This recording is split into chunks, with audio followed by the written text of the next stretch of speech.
তাকে তুমি সব দিয়েছিলে, সময়, বিশ্বাস আর ভালোবাসা। কিন্তু সে কি করলো? সে এক ধোঁকায় সব কিছু ভেঙে দিল। আর এখন লোকে তোমাকে বোকা বলে, কিন্তু তুমি মোটেও বোকা নয়। তুমি সত্যিকারের একজন মানুষ।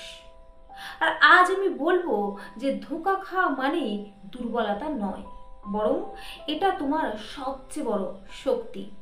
এই পৃথিবীতে এখন যারা ধোঁকা দেয় তারা নিজেদেরকে স্মার্ট ভাবে, কারণ তারা মুখে মিষ্টি মিষ্টি কথা বলে আর হৃদয়ে বিষ রাখে। আর এখন হয়তো তুমি তাদের জন্য কষ্টে আছো, হয়তোবা তুমি নিজের মধ্যেই হারিয়ে গেছো। কিন্তু তুমি কি জানো, যারা বিশ্বাস করে তারা বোকা নয়, বরং তারা সাহসী। কারণ তারা জানে যে বিশ্বাস করলে ঠকতে পারে, কিন্তু তাও তারা ভালো রাখতে আর ভালো থাকতে চায়। ধোঁকা খাওয়া মানেই তুমি সহজ, সরল, খাঁটি, এটাই তোমার বৈশিষ্ট্য। তুমি শিখছো, নতুন মানুষ চিনছো, তুমি ধীরে ধীরে এমন একটা মানুষ তৈরি হচ্ছ যাকে কেউ কখনো ভবিষ্যতে ধোঁকা দিয়ে ভাঙতে পারবে না। তুমি শক্ত হয়ে উঠে দাঁড়াবে। তারা তোমার সরলতা নিয়ে খেলছে, এটা তোমার বোকামি নয়, বরং এটা তাদের চরিত্রের সমস্যা।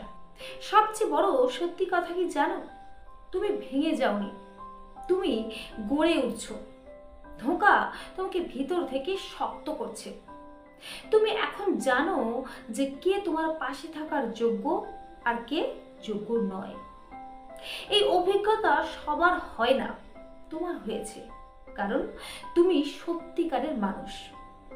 শুধু হাসলেই শক্ত হওয়া যায় না, বরং যে কাঁদে তার ভিতরে একটা নতুন আলোর জন্ম হয়।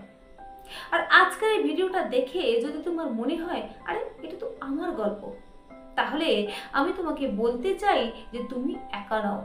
এই চ্যানেল তোমার মতো সত্যিকারের মানুষের পাশে আছে, সব সময় আছে।